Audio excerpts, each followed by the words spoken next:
Patrick Hoops from the Carlton Footy Club. You're listening to the Coaches Panel. James Walker here from the Brisbane Lions. Jason Johannesson from the Western Bulldogs. Luke Parker here from the Sydney Swans. It's Roy Sloane here from the Adelaide Crows, and you're listening to the Coaches Panel. Max Hall, Melbourne Football Club. This is Nat Fyfe from the Fremantle Footy Club, and you're listening to the Coaches Panel. Hello, it's MJ from the Coaches Panel. This episode, the number 9 player in my 50 most relevant, the brand new captain of the Big Sound, Stephen Coniglio, to chat about him for a hat-trick of episodes. I got Rids. Hello, buddy. Hey, mate, and just remember the G is silent. It is, yes. It's a G-free zone for this podcast, that is for sure. Let's talk about Cogs, because he is, when he gets going, my, this kid can football incredibly well, and from a fantasy perspective, he's pretty incredible. Still just the 26 years old, the midfielder from the Giants had some pretty incredible scores delivered for us last year. The best games he's ever had from a fantasy perspective came against fellow expansion club, the Gold Coast Suns. It was you're not hearing this wrong, by the way, 192 against the Gold Coast Suns in AFL Fantasy and Dream Team, while it was a 207 in SuperCoach. That's the ceiling you want, my friend. In terms of an average, just the 103 in AFL Fantasy and Dream Team. Oh, there's a reason why it's that low. And just a 101 in SuperCoach. From a price perspective, he's just a touch under $550,000 in SuperCoach. Just a touch under $750K in AFL Dream Team. While his $769,000 in AFL Fantasy is Stephen Coniglio. And it was a pretty big yo-yo sort of season for him, really, wasn't it, Rids? It was locking himself away to really being a one-club player at the club. Multiple injuries. Of course, one of them ruled him out of that grand final side. And then when he did play from a fantasy perspective, he showed that he has a ceiling that is as good as anyone else in the game. Yeah, and don't forget that he also hurt his hand before that St Kilda game as well last year. Yeah. So that 103 is, let's be honest now, that's probably 110 plus in any other year, isn't it? Yeah, no, it certainly is. And again, I'm not a big fan of taking out injury-impacted games for averages, but look, let's jump right into it. The fact is he had a game in round 17 against the Tigers where he pretty much was injured within the opening 2 to 3 minutes, hadn't had a touch of the footy. The knee that was a little bit ginger got injured. So he's got this natural discount for us because of that. So in AFL Fantasy, he's priced at 104. But if you take that game where he's injury impacted and got a 0, again, I hate normally doing it, but I feel justified in this one doing it, given it was such an early in-game injury. He averaged 111 in AFL Fantasy without that game. In SuperCoach, an average of 101. However, again, you remove that injury-affected 0, it's up towards a 108, and now all of a sudden, we've got a guy who's in the top 5 to 10 of midfielders, really at a fraction of the price. And the big thing about that, okay, is I'm with you. I hate doing it usually because an average is an average for the season. But the big difference for this guy is with the rolling lockouts in Dream Team and SuperCoach and that ceiling, he becomes an absolute vice-captain, captain loophole option through the season. 100% he does. He's shown that over multiple years. From his 15 games last year in AFL Fantasy, he had 9 scores over 100 or more, including 4 over 120. Now, you look again at that 120 and go, hang on, where's the ceiling, MJ? Simple. This is what he did when he went over 120 in AFL Fantasy. 126? Yeah, okay, maybe not so great. Check this out. 146, 161, and 192. Not bad through that format. In SuperCoach, he joined the elite company of being in the 200 club. He did that in round 11 against the Gold Coast Suns with a 207. Across the remainder of the year, he had 8 additional tons, so 9 for the year, and 4 of those were over 130. He has this ability to get hundreds for us, and it's not just a one-hit wonder. In 2018, he played 21 games and averaged 110 in AFL Fantasy, 15 tons, 6 of them were over 120, while in SuperCoach, 108 was his average, which was made up of 12 tons, and half of those games he went over 120. So really, 2018 is very much a reflective picture of what he did in 2019, minus that game against the Tigers where he copped a donut. And the other thing about that as well, okay, after all that, is in round 2, he was tagged by Hutchins as well when he played West Coast. Now, Josh Kelly didn't play that game, so there's every chance you'd be thinking that Hutchins might be very suited to an outside role of a Josh Kelly in that game usually. Yep. So there are other factors as well. But let's think through this a little bit. Sure. This guy would be a walk-up start if he could stay in the park. But he's not. He's not on the park at all. So his history is absolutely awful. He's injury after injury after injury. Now, I know in 2016 and 2018 he played 21 games for the season. But the big problem is those 14, 15, 18, 7 in 2017. I just don't know. It's risk versus reward, isn't it, really? It really is. But I don't know how many times this guy can get injured in the warm-up. He hurt his knee, he hurt his hand, he hurts this. I don't know. And now he's captain of the club. So I mean, I wish him the best of luck, though, you know. And I hope he doesn't have a bad run this year. The big thing is, but, I mean, how can you take him on with any confidence? So, I mean, we've got the value on one side, we've got the ceiling on one side, the captaincy loophole options on one side, yet on the flip side, we've got that injury history, don't we? And that's what's really fascinating to me, because he is the kind of guy that has shown historically he can go on big runs and put games together. Now, it's using the 2018 data, but for the sake of the conversation, this is what he did over the opening 6 games of the year in 2018. In AFL Fantasy, 146, 120, 111, 121, 112, 102. While in SuperCoach, it was 129, 120, 124, 116, 116, 93.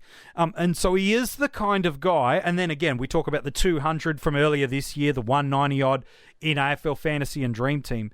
He's got the ability to put these runs of scores on, and he can take games away from you quickly. And on the flip, as we saw this year, and you bring it up a great point, he did his hand twice. He got a corky during a game. He had multiple knee concerns, and then ultimately the one that saw him miss the finals. He's got you could almost build confirmation bias around him no matter what, couldn't you? You could build a case to go, I have to have him. He's got incredible ceiling. He's unmatched in some parts. And there's the data to prove that. Or you could look at the other side and go, he's injury prone. His role can change in a game because of a little niggle. And I'm going to have to use a trade on him anyway, so I just won't bother. Yeah, 100%. And then, I mean, we've got all these other factors. Taranto's now become an absolute bull in that midfield. Ward is coming back from an injury. Josh Kelly, you know, is floating around. You've got Whitfield floating around the ground. I mean, how many of these guys are actually, are we looking at maybe one too many? You know, they've got that Green coming through now. Yeah, they want to get Caldwell in as well. Yeah. Oh, yeah. The other guy, Hately's still there as well. So how many of these guys does it take before it starts affecting the next guy? I've got a question for you. Yeah. Why? Okay, and I know this is about Coniglio today, but there's 3 guns, okay, for the midfield in the GWS. There's Taranto, there's Kelly, there's Coniglio. Yes. Why are we having the hype over 2 of the guys that seem to have injuries all the time, yet the other guy who's, in his 3rd or 4th year, Taranto? Yeah, well, am I missing something here, MJ? No, you're absolutely not missing anything. The consensus of the fantasy community, as much as I've observed it, is it's little, you know, if anything, Kelly moves back a little more outside at times. Green, again, this is not my opinion, this is the consensus opinion. That Green and Williams don't get as much midfield opportunity through there, and that maybe Taranto loses a rotation or 2 while Ward, Coniglio, these guys get back and be the centrepiece. I don't agree with that. I very much see that Kelly, Coniglio and Taranto, that is who you build your midfield around. And you get Whitfield still rolling through there plenty. You still let Green, you still let Williams roll through there. You give your Caldwell and Hately's chances through that. none of those big three are losing points as far as I'm concerned. So, I mean, outside of the injury affected with Josh Kelly and Coniglio, I don't see any reason why any of those three options aren't just absolute, locks into your team. And, I mean, how unique would it be to have all three? It'd be incredibly unique to have all three, because what you've also got through that multi-buy round is arguably the most stacked line of premiums. Now, again, some of them more relevant than others, but you've got McRae, Bontempelli and Dunkley also on that. Tom Mitchell, the Crouch brothers also share that multi-buy round, as well as those GWS boys. So there's only so many of them that we can really have on the right side of the round 14 buy. But gosh, I feel like I'm real tempted to build a lot of my midfield heavily off that round. Yeah, it's crazy, isn't it? When you think about it, and you think about the McRae, Dunkley, Tom Mitchell, Kelly, Taranto, Coniglio, you can actually almost take on the extra ones. So anyways, back to Coniglio for the time being. Sure. I think he absolutely represents value. Yes. He's an absolute vice-captain loophole Every option. time. I think he's worth taking on, though, in SuperCoach if you want to take him on. But I think in the other formats, you have to strongly consider him. Yeah, I totally agree. In AFL Fantasy, where you're always looking for a little bit of value in a lot of your early squad selections, because you are having that price change every single week because of that zero, you've got some natural value built in. Again, in AFL Fantasy and DreamTeam, you're paying for a guy that's got really 2 years of data that says he's a 110 midfielder, but at a 104. You're getting that value. In SuperCoach, it's not as big. He's 108, 110 guy. Is that enough? Maybe, maybe not for you, especially if you are looking for some value options elsewhere. But he's the kind of guy that can get a 200 for you. Simple. 100%, 100%. And if you're just lucky enough to land that VC on that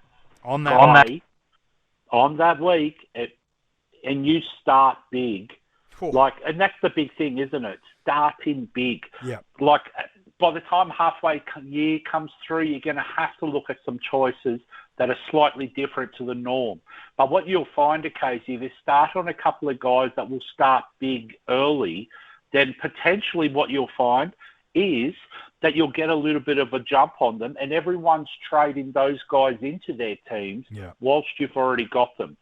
So that's why it's so important with a Coniglio. If you believe, and we know for a fact, MJ, you're 100% correct, he goes on massive runs. And we're not talking he goes on runs of 100.